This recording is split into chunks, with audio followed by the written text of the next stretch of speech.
going to welcome Nathan Ginsberg and forward as we begin our Torah conversation. Hi, Nathan. Hi. So good to see you. Good to see you. We had the I had the pleasure of getting to study the Parsha together. And I wanted to first begin by asking you to kind of set the stage for our conversation by telling the congregation, or those of us who don't know or don't remember, what's special about this Parsha too. So 5 years ago to yesterday was my bar mitzvah, with this same portion. So this is kind of a second try for the same conversation. Yeah. Thankfully with more people in attendance. Well, tell us, I want you to tell us even a little bit more about that, what that day was like for you. I think it's important. Yeah, so as most of y'all know, the world shut down just around that time. And the day before, I found out that my service would be limited to 50 people, which definitely impacted my conversation in some ways. We kind of had new topics to focus on, new priorities for the weekend. And so it's really nice to be able to go back and study and, find what I didn't catch on to back then. Great, thank you. Yeah. Yeah, I thought that was an important context because we all, even those of us who weren't there, remember what that month was like 5 years ago. So, okay, so what were when you looked at the Parsha anew, what were some of the questions that came up for you?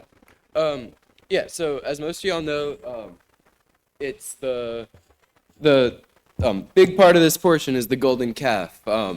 Moses goes up Sinai and he's so one of the first questions we got to was how long he was gone for, because while he was gone, the people of Israel, they kind of lost faith and decided to come together to make this golden calf to praise. And we looked in some of the footnotes, read some different interpretations, and saw that was a 40 days and 40 nights in between there.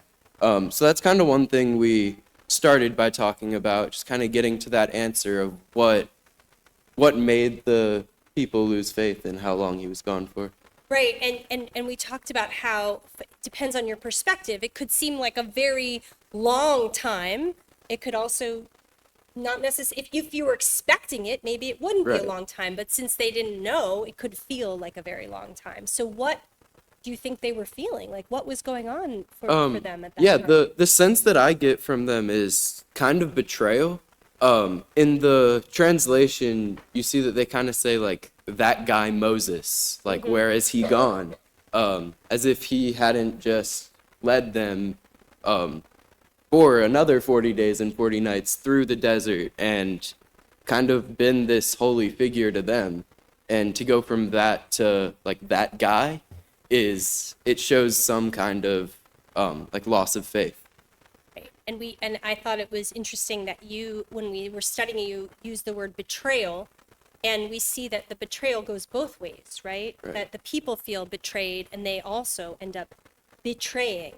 And I also, one of the questions that we talked about was, are the people losing faith in Moshe or are the people losing faith in God? And we even started to look at it and wonder, did the people confuse Moshe for God? That was, what do you think Right, about yeah. that? So I think we raised a couple pretty interesting questions about the people's perspective of God, because their face for God was almost Moses. Their only communication with God was through Moses.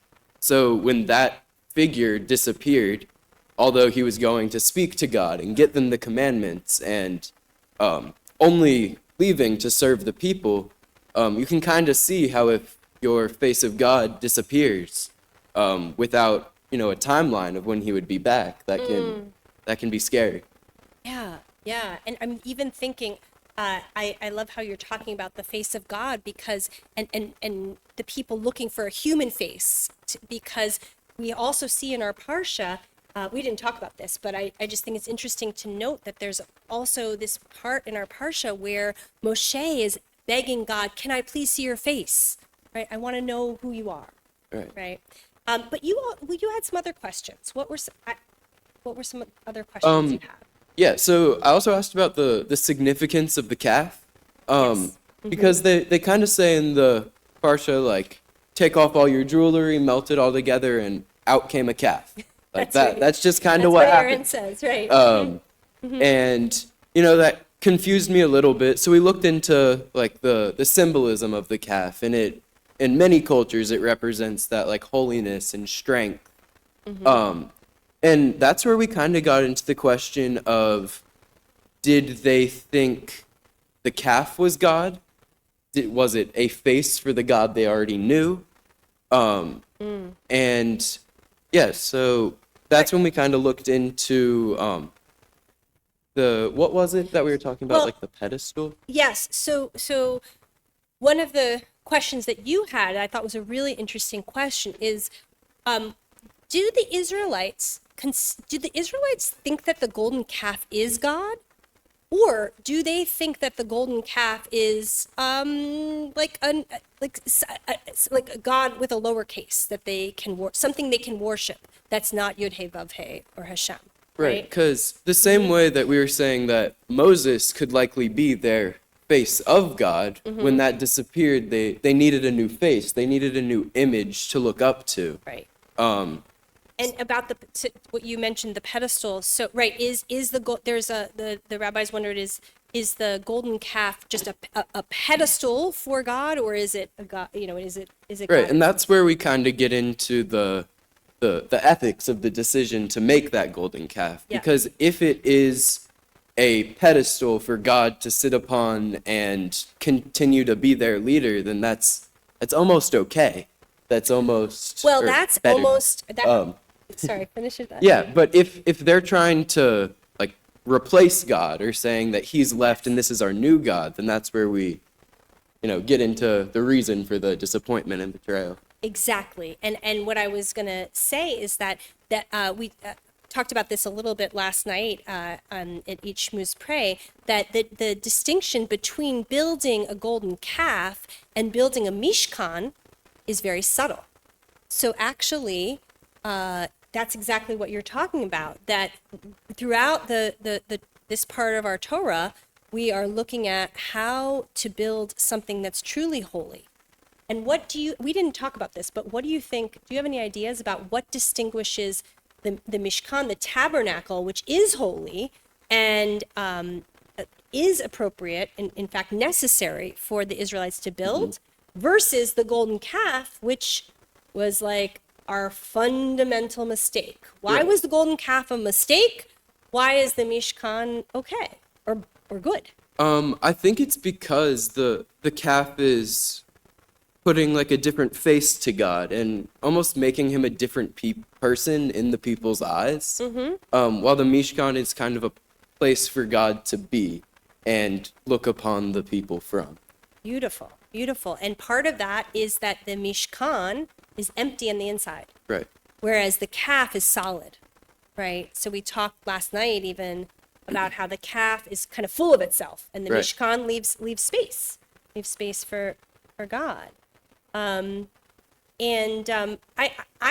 So we you have one more question? Any other things that came up? Yeah, we kind of got into like a modern Oh yes. representation or example of what's it called? Idolatry. Idolatry. Yes.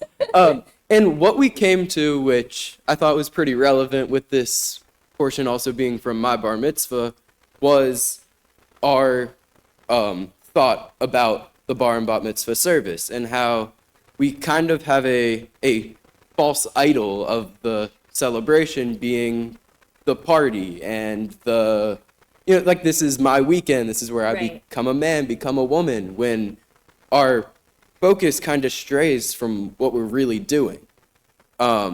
Which is why I really appreciated that this was my portion again, and I kind of got that chance to recenter my focus and kind of see what really mattered in that bar mitzvah service. That's gorgeous. I don't think anybody could say it better. Thank you. Yasher Koach. I think that's a great place to end. And thank you so much for doing this Thank you. process.